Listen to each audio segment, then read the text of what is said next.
Nyt siirrytään näistä latinalais- ja vakiotanssitunnelmista ihan toisenlaisiin rytmeihin. Siirrytään nimittäin tanssipelaamiseen. Tanssipelit ovat meikäläiselle outo asia. Sen tiedän, että tanssimiseen voi liittyä silmäpeli. Mutta mitä tämä tanssipeli sitten on? Onko tanssipeli sellainen, jos aluksi jaetaan 5 korttia ja sitten minä lopuksi häviän kaikki rahani? Mistä sä arvasit, että se on just semmoinen? Noniin. Ei vaan. Kuule Simo, pitää kertoa sulle pari faktaa. Kerro. Tanssipelaamisessa ei lajin nimestä huolimatta ole kyse pelkästään tanssista, vaan se on reagointi, havainnointi, koordinointi ja keskittymiskykyä kehittävä liikuntamuoto.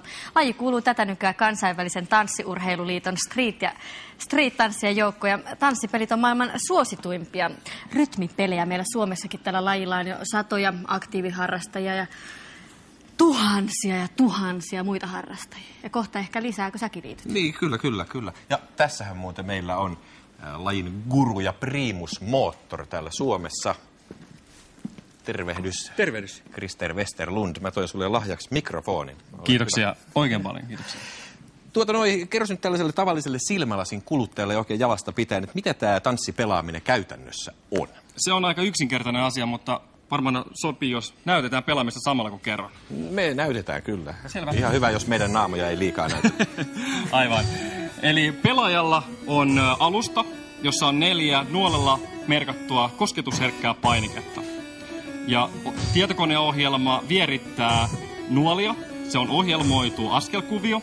Samanaikaisesti rytmin mukaisesti, eli musiikin rytmin mukaisesti. Ja pelaajan tarkoituksena on suorittaa painallusta samalla hetkellä, kun nuoli vierii harmaiden varjonuolien kohdalla. Mutta mistä sen sitten tietää, että kuka tässä tanssipelaamisessa on hyvä?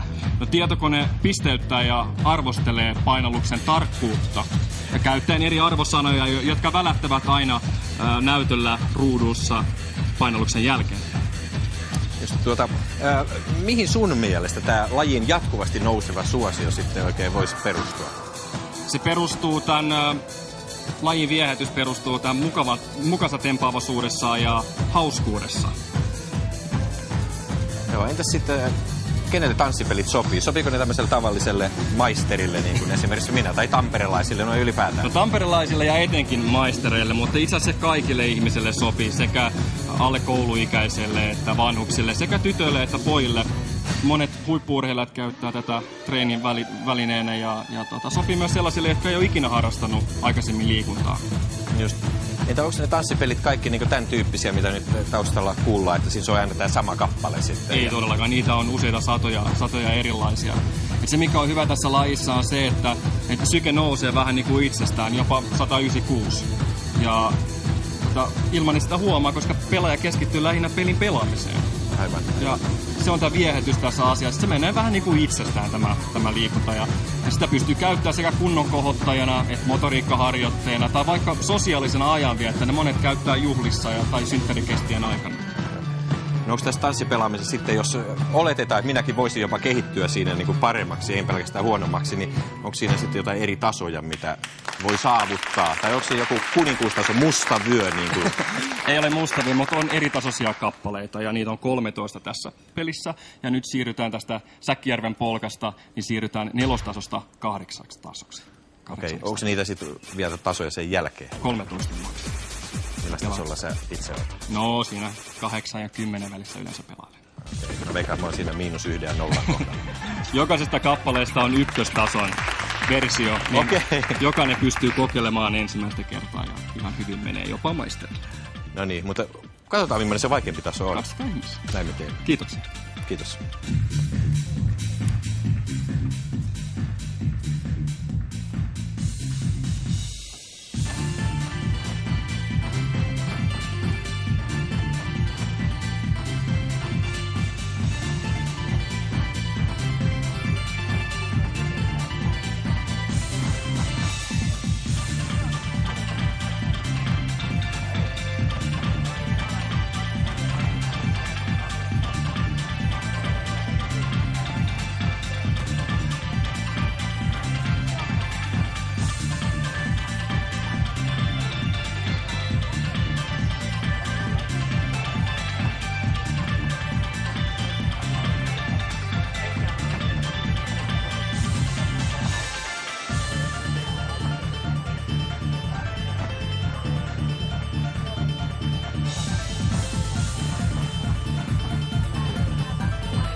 Siinä esiintyi Suomen tanssipelaajat ryn jäsenistä koottu ryhmä STP Crew. Kiitos tanssipelaajille mielettömän hienosta esityksestä. Kiitoksia. Sehän oli aikamoista tämmöistä steppaamista kyllä. Että... Toi on hieno tyyli toikin. On. Katsotaan sitten myöhemmin. Tuohan näytti sellaiset, että sitä on pakko kyllä päästä itsekin kokeilemaan. Tosi mä oon sen verran ujo, että ehkä aluksi harrastaa sitä vaan paperipussi päässä. Onko sulla paperipusseja muuten mukana? Jos... No mistä arvasi mulla aina? Hieno, aina kaksi. Yksi sulle ja yksi mulle. Jos tänään näkyy 2 paperipussi päässä olevaa ihmistä, niin ne olemme me. Ne ollaan me, joo. Tanssipelaamisesta löytää lisätietoja muun muassa netistä osoitteesta tanssipelit.fi.